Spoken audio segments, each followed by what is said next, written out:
WB presents James Gunn, Liar Liar. What's going on, everybody? So here we have James Gunn once again, making all these promises and saying everything, but in the end, like a fake politician, just complete lies. The lies and more lies. All right? He lied to Gal Gadot. She came out and she said that with James Gunn and Peter Safran, he's like, all state. They're in good hands. Yo, this guy is ridiculous. Honestly. Look, at this point, honestly, James Gunn has been sent to be inside DC and just fully, completely destroyed because nothing is making sense. All these actors were promised something, but then they didn't write it in contract, and then boom, they're getting fired or they're getting let go or whatever the whole thing is.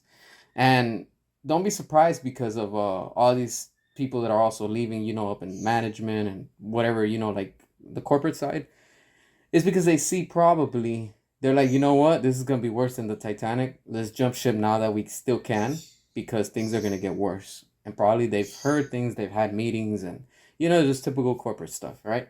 That we will never know and we won't ever hear because we're not in those meetings, all right? James Gunn is completely going to ruin the whole DC universe. All right. I'm talking about overall everything, the movie division, the comic division, the animation, all that stuff. Why? Because he clearly has no leadership role. He has no idea what he's doing. Gal Gadot was promised that she was going to get Wonder Woman 3. And now WB is denying it and saying, no, we never had talks about it. All right. You're promising these actors and actresses, characters and roles that they're going to continue playing, and then you come out and just put them out on blast and embarrass them and make them look like the bad guy.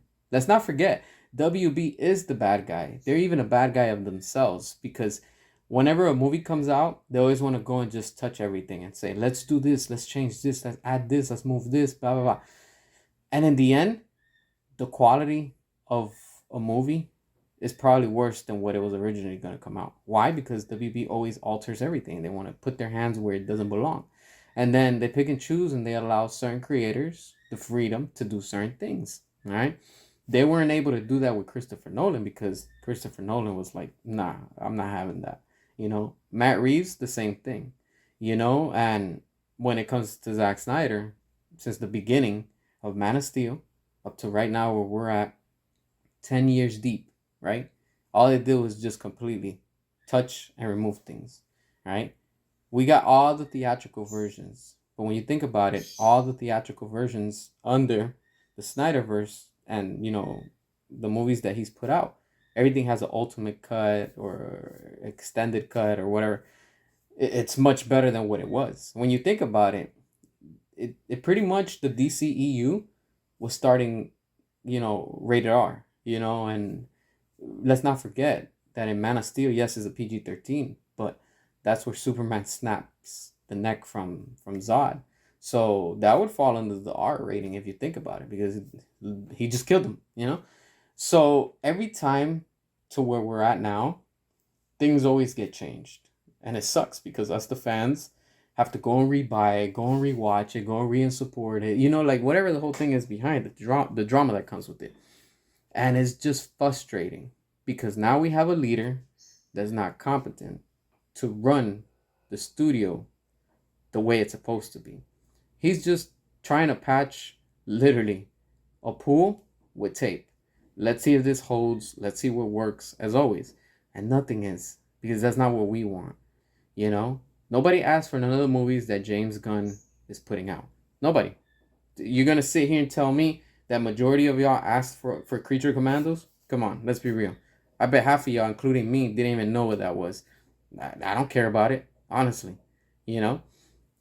And WB keeps on refusing to give us, the consumers, the paying fans, what we want. All right? I'm going to say it and I'll continue to say it. I don't care if it's 50, 30, 100 years from now. We want the Snyderverse to be restored. We want WB to release the air cut. What they're doing to Gal Gadot is that they're trying her. Just like they did with Henry Cavill.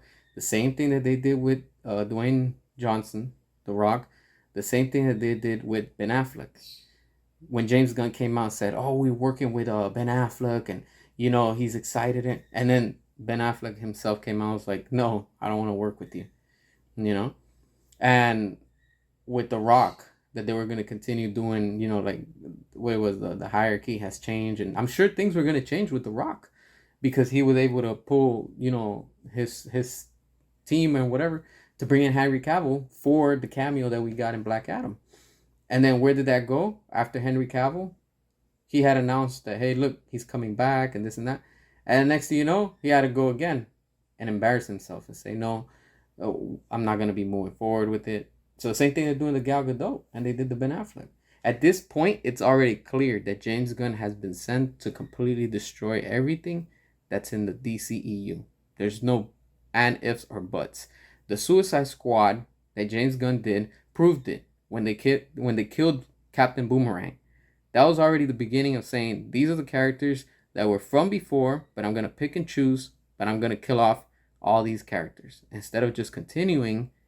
Let it all unfold, finish it, and then continue into doing your reboot or whatever it is that you wanted to do. But each time that James Gunn says something and announces something, there is no hope anymore. Because all he's going to create are going to be flops after flops, and they're all certified, right? Remember when James Gunn himself said it, that he was going to start off the whole DCU with Superman Legacy? But now, what happened? They're saying, I mean, WB, including him and his team, they're saying that Blue Beetle is the start of the DCU officially, right? So that's going to kickstart everything. But then they're saying that the Flush at the end is what's already semi-teasing for what's to come. What, George Clooney is going to be the Batman of the DCU with James Gunn? I wouldn't doubt it, and I would not be surprised, honestly, at this point. Look, the way that things are heading right now, they're just completely like a zigzag. They're here, they're there, they're everywhere. Everything's a complete mess. There's no type of order. And this is just continues. It's just getting out of control more and more. All right. Again, James Gunn is lying to what's his name? David Ayer, saying that he's going to release the Ayer cut within time. No, he's not. While James Gunn is there in office, he's not going to release the Ayer cut. You know why? Let's not forget, James Gunn does not like, in real life, away from the movies, in real life, he doesn't like Jared Leto. They have personal problem. They have beef in real life. So while James Gunn is there, he's never going to allow the Ayer cut to be released, and he's never going to give credit to Jared Leto because they don't like each other in real life. They've both said it. That's why we didn't get the Joker to reprise his role in the Suicide Squad. It sucks, but this is what's happening. And James Gunn's own ego will be the fall of this company. It's already falling. It's at its final strings, if you want to say. But this is where we're at. Drop your comments. Make sure to hit the subscribe. All that good stuff. And until next time.